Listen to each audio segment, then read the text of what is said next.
She hit the ground before she heard the explosion. Dust, metal, blood. Everything moved slower than thought. The rotor wash burned the skin on her face. Then the cold took it back. Her team was gone.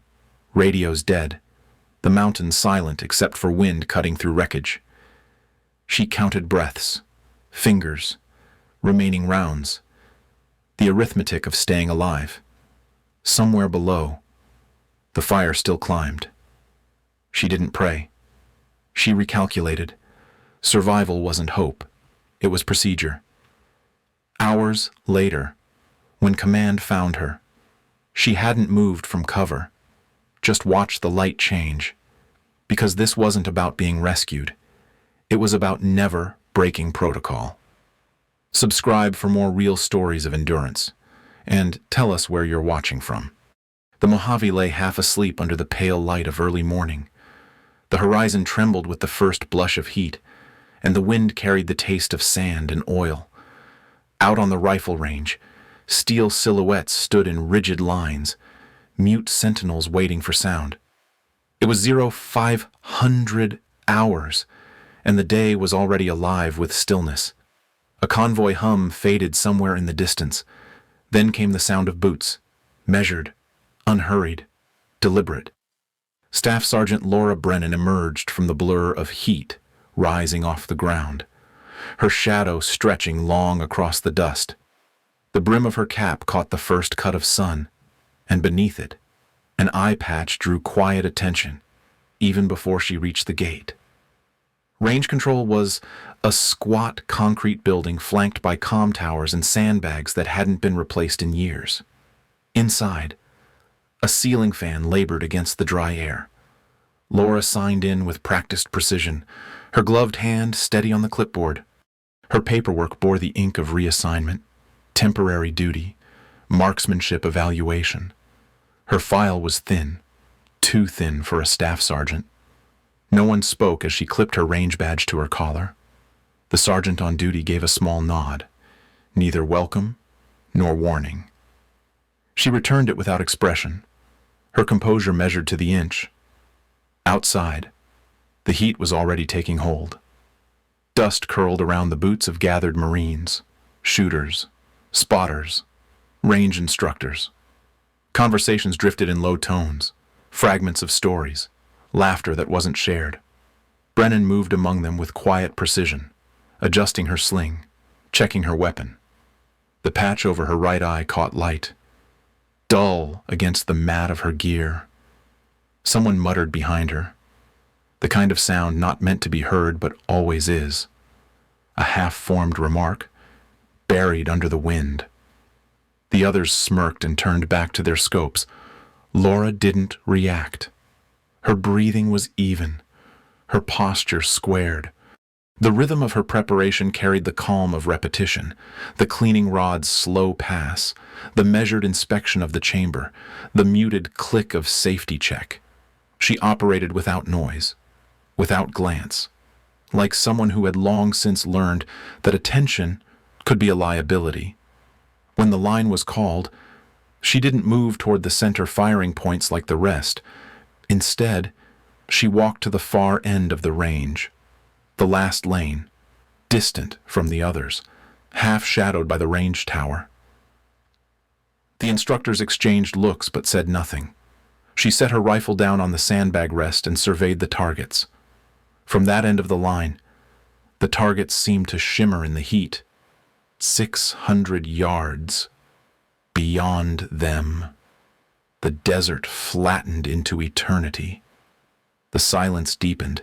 Even the insects hesitated in the air. She adjusted her scope and settled her weight.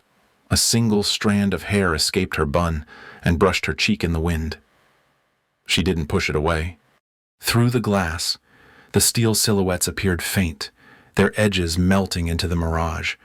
She focused on the smallest of them, a quarter-size plate nearly invisible in the shimmer, and waited.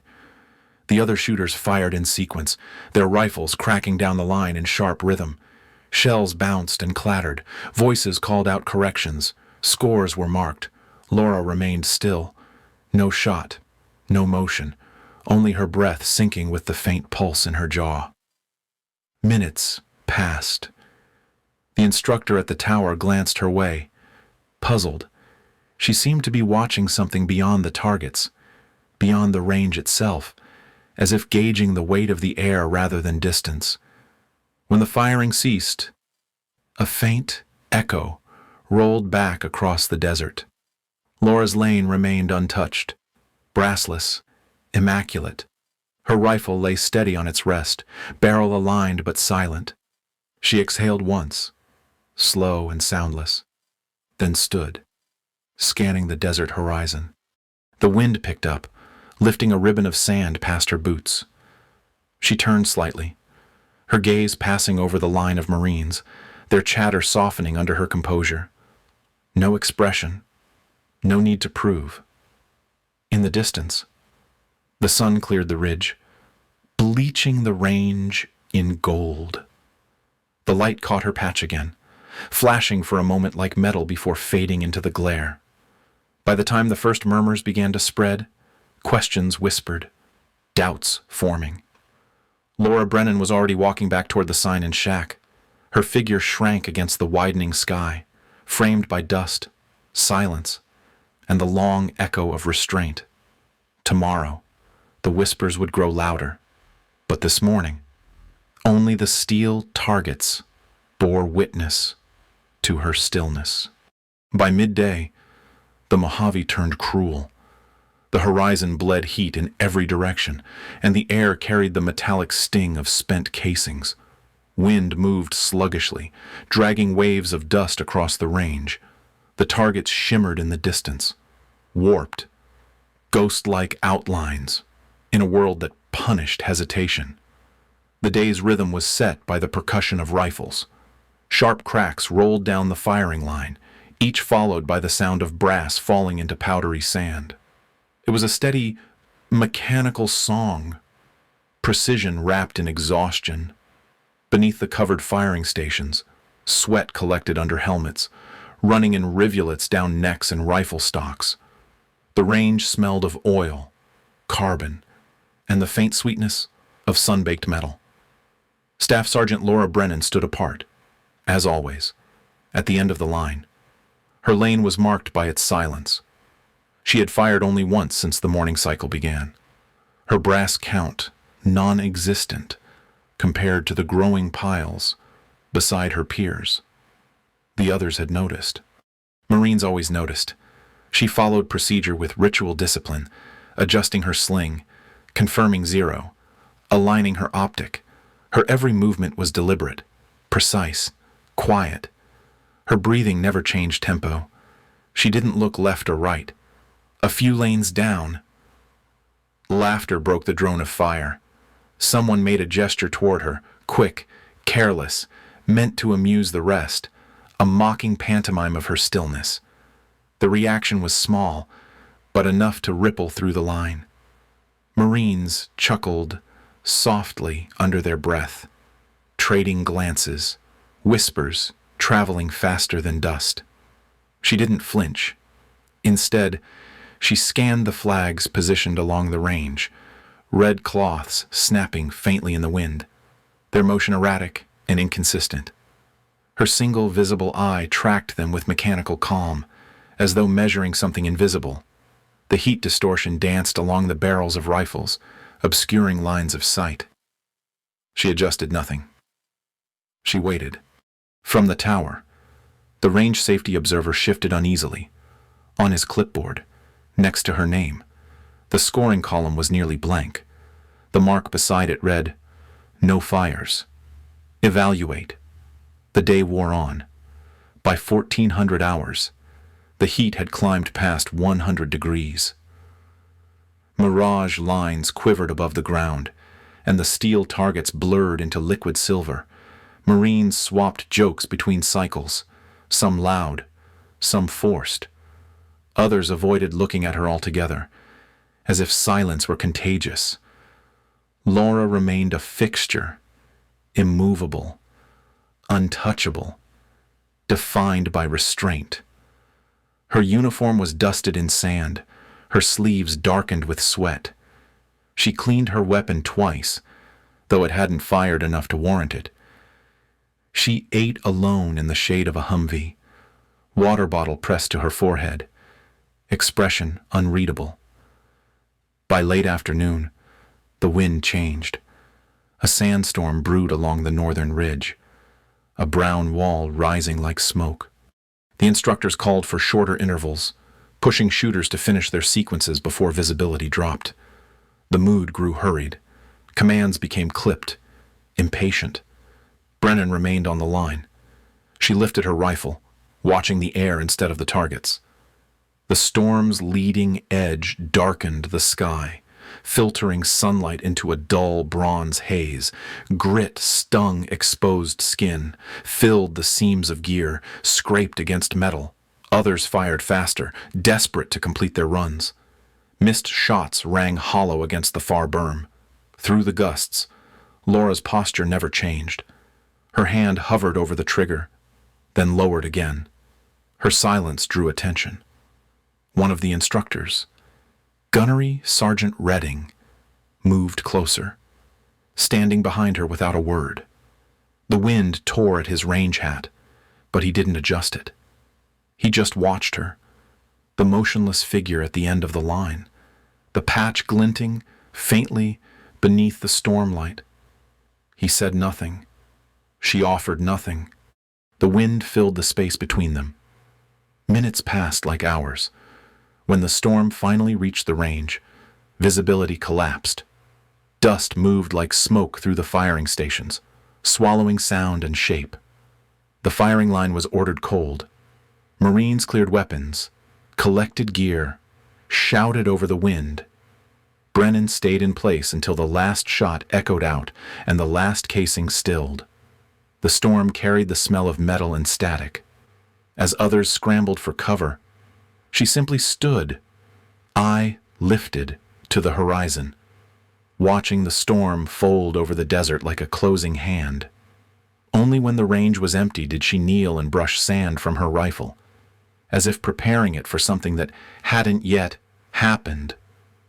When the wind began to die, she finally moved. Her pace was unhurried, her expression unchanged. Behind her, the brass that littered the sand cooled in silence, tiny suns fading to dull gold. From the tower, Redding marked his notes and hesitated before writing the final line. His pen hovered, then pressed down. Observation, deliberate restraint. Some battles, he realized, begin long before a trigger is ever pulled. Fog moved across the Mojave like a living thing, crawling low through the valleys and swallowing the range in shifting gray. Red chem lights pulsed faintly at the perimeter, marking lanes of movement and safety. The sound of boots and muted orders echoed through the mist. Clipped, purposeful, without warmth. It was 0500 hours again, and the desert was colder than it had any right to be. This was the live fire combat movement course, the test that separated discipline from instinct. Fire teams cycled through, one after another, their pace dictated by the clipped rhythm of commands on the range tower. Every round fired, every reload, every bound forward was measured, timed, and recorded. Out here, precision meant survival, and every misstep left a mark. Laura Brennan waited at the staging point with her rifle slung across her chest, helmet straps taut, gloves darkened from use. Around her, the others shifted, joked, compared times. The mood was tense but familiar, the ritual before contact.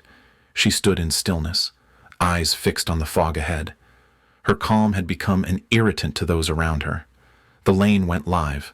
Muzzle flashes strobed through the mist as Marines advanced in pairs, shouting range, calls, diving into prone positions.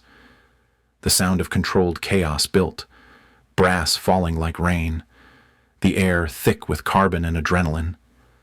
Brennan moved last. When her turn came, she entered the lane without noise or hesitation. Her form was stripped of anything unnecessary, no wasted motion, no overcorrection. Each shot was measured, her trigger squeeze invisible, her movement efficient to the point of discomfort. Where others rolled from cover in bursts, she advanced like a shadow, flowing from position to position with quiet inevitability. Her breathing didn't break. Her reloads were mechanical. Mag drop, seat, check, return. She didn't call out her movements, didn't look for validation. Every gesture carried the quiet assurance of someone who had done this before, long before the training manual ever existed. The instructors noticed. So did Gunnery Sergeant Blake Redding. He watched from the observation platform, arms crossed against the chill. He'd been in the Corps long enough to spot the difference between hesitation and control. Brennan was something else entirely. Surgical, deliberate, untouchable. He checked her score sheet. No errors, no hits missed. And yet, she didn't seem to be competing at all. Down the line, another Marine cursed as his weapon jammed. Brennan paused mid-step, assessed, adjusted her aim, and continued her run, clearing targets without hesitation. No swagger, no emotion, just an unbroken sequence of action and awareness. When she reached the final barricade, she dropped to a knee, breathing steady, then froze, not out of fatigue but observation. The flags positioned near the range boundary were shifting again, fluttering erratically. The crosswind had changed. She adjusted her rifle slightly, fired once more, and the distant steel clanged. It was the cleanest run of the day, but no one cheered. The silence afterward was heavier than the fog. Later, in the range shack, Redding reviewed her record. The clipboard in front of him held her evaluation packet, standard forms, physical scores, marksmanship logs. Nothing unusual, until he reached the personnel section. Half the page was redacted. Thick black lines covered entire paragraphs, leaving only fragments visible. Assigned, Joint Task Unit, reclassified, non-disclosable, authorization, level 4, clearance. He'd seen that format before. It wasn't a clerical error. It was a wall. Those red lines meant she had served under a command that didn't exist on paper. He leaned back, staring at the words, his thumb tracing the edge of the page. Outside, the wind picked up again, rattling the shack's loose metal vent.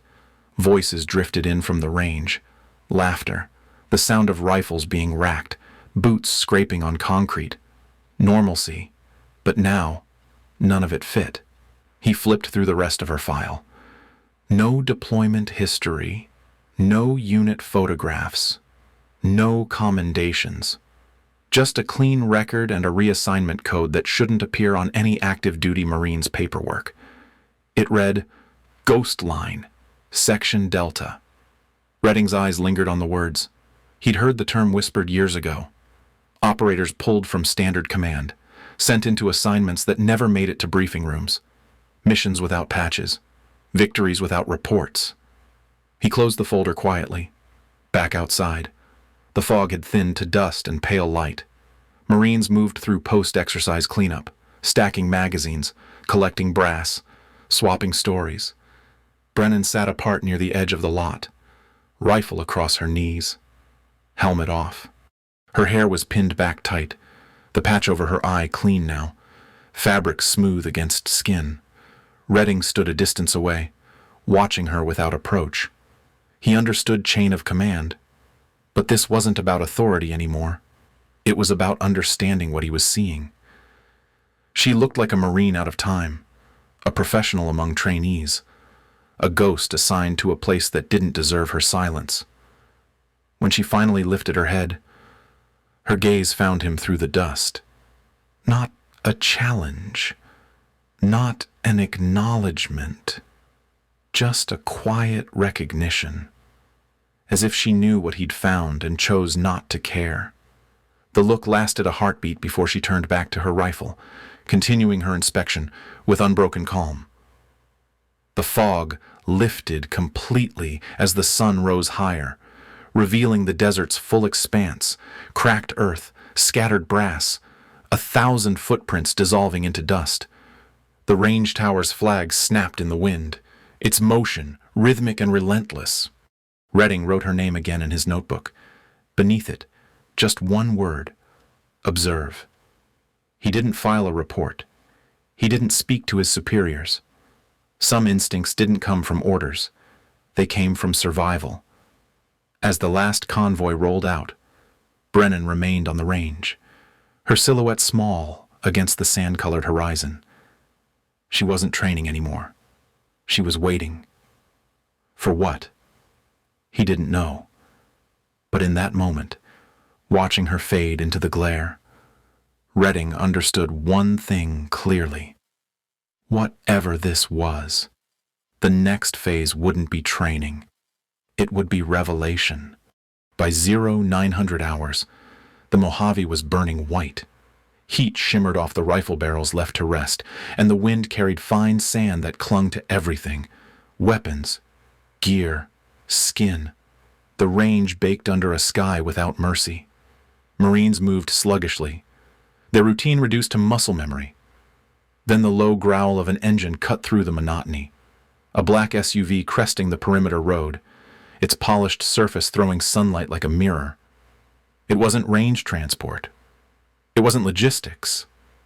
It was command. The vehicle slowed as it reached the edge of the compound, tires crunching against gravel. Doors opened in quiet sequence, not haste, the kind of timing that came from practiced authority. Commander Thomas Hale stepped out first, the desert wind tugging faintly at his uniform. His face carried no expression beyond focus, a gaze that took in everything, then seemed to file it away without comment. The range froze. Marines straightened unconsciously, their chatter evaporating. Gunnery Sergeant Blake Redding stepped forward instinctively, clipboard tucked under one arm, posture formal but unsure. Hale said nothing.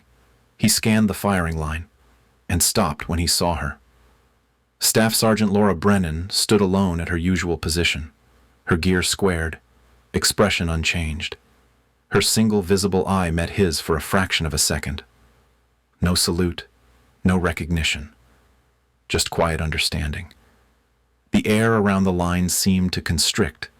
Redding felt the shift before he understood it. Whatever this was, it wasn't a visit. It was an evaluation, and it was about her. The exercise began as scheduled. Fire team drills, room clearing simulations. Nothing extraordinary, until it became clear that every eye, every camera, and every unseen metric was focused on Brennan. The Marines rotated through their lanes, shouting commands, clearing mock structures, engaging silhouettes. Dust lifted in thick clouds as boots slammed against the plywood floor. Range commands echoed: move, cover, engage. Laura remained still, weapon low, untouched by the chaos. To the untrained eye, it looked like hesitation again, the same frustrating stillness that had earned her whispers for days. Redding could feel it building behind him, the quiet judgment, the smirks, the tension. Commander Hale watched in silence, his arms behind his back. When Brennan's turn arrived, he stepped forward slightly. The range went quiet. Redding's radio clicked twice, not a transmission, but a signal. Then Hale spoke, voice calm, precise, and deliberate. Ghost line actual. He said, "Green light." The words cut through the air like static. Something changed. Brennan's head tilted slightly, an almost imperceptible acknowledgement. Then, without a word, she moved. Her rifle came up in a blur, muzzle flash breaking the sunlight, the first round landing center mass on the far target before the recoil even settled. She pivoted left, controlled bursts walking across the silhouettes with surgical precision. Every transition was seamless. No wasted energy, no panic, no sound beyond the rhythm of controlled fire. The range erupted in a staccato of action, but it wasn't noise. It was orchestration. She advanced through the mock structure, with economy of motion, moving through doorways in silence, weapon tracking smooth arcs that caught every threat point. Each movement was grounded, balanced. Her sling shifted once across her chest, her rifle transitioned to pistol, without pause. Muzzle never leaving the vector of threat. Dust lifted in spirals around her boots, the brass from her ejected rounds clattering like rain on dry metal. Observers froze where they stood. Marines who had mocked her days before now stared in disbelief, watching a performance that didn't belong on any training range. It wasn't aggression. It was art stripped of ego. The tower's range officer started to call ceasefire, then stopped. Hale's hand lifted slightly, the quiet authority of someone who'd seen this before and knew to let it play out. Redding's pulse climbed with every second. His instincts screamed this wasn't demonstration. It was validation. This was the reveal of something classified, something the rest of them were never supposed to see. Brennan cleared the final room. 2 controlled shots into the final target, center mass. 1 round left. She paused. Not hesitation, but decision. Then she turned and placed the last round through the smallest steel plate at the far end of the lane. 600 yards. Wind cross-cutting from the right. Direct hit. Silence followed. The kind that consumes everything. Even the wind seemed to stop. Brennan ejected her magazine, cleared her weapon, and stood upright. Her breathing was steady. The heat shimmered around her like a halo. Commander Hale approached, his boots crunching softly over brass and dust. He didn't speak. He didn't need to. Redding caught the faintest nod, pass, between them. Something old, coded, and understood. He had seen Marines at their best under fire, in chaos, in victory and loss. But this was something else, a discipline that defied explanation. Brennan wasn't reacting. She was executing. Every movement had purpose, every silence weight. Hale turned to the stunned range staff. His expression didn't change, but his presence filled the space. In the silence, the only sounds were the faint ticking of cooling metal and the wind brushing across the open desert. Then, just as quietly as he had arrived, Hale returned to the SUV. The vehicle's doors shut in perfect sequence, and the engine started. The black shape rolled away, shrinking against the heat-hazed horizon until it became a blur in the light. Brennan remained at the line, weapons slung, posture relaxed. The other Marines stood motionless, their earlier confidence evaporated, replaced by something close to reverence. Redding lowered his clipboard, realizing his hand was shaking. He looked down at the page where her name had been written over and over in his notes, crossed, circled, questioned. Every theory now obsolete. He understood. She had never been failing. She had been waiting. The term Hale had used, ghostline actual, repeated in his mind, carrying weight he couldn't define, but somehow felt. It wasn't a code name. It was an invocation. The range was quiet again, just as it had been the day she arrived. The targets stood still, the air shimmered, and the only motion came from the faint heat rising off the barrels of her weapon. Redding's gaze followed the cooling brass scattered around her feet, small, gleaming fragments of truth, evidence of a storm finally unleashed. When she finally turned toward him, her face was calm, almost gentle. She gave a small nod, acknowledgement, not farewell. And then she walked away, her silhouette fading into the desert glare, swallowed by the same silence that had once marked her as an outsider. Now it was something else entirely, the silence of mastery.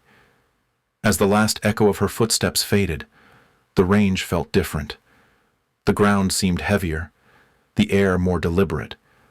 The revelation had changed nothing in command structure, yet altered everything in understanding. For the first time, Redding didn't write anything. There was nothing left to record. The truth was visible in the stillness, in the sunlight on her empty lane, in the dust still hanging where her shots had traveled, in the lingering hum of command, long departed. This wasn't training anymore. It was awakening. The debrief room was silent except for the faint hum of fluorescent lights. The air was cool, dry, and smelled faintly of CLP and stale coffee, the scent of long hours and habit.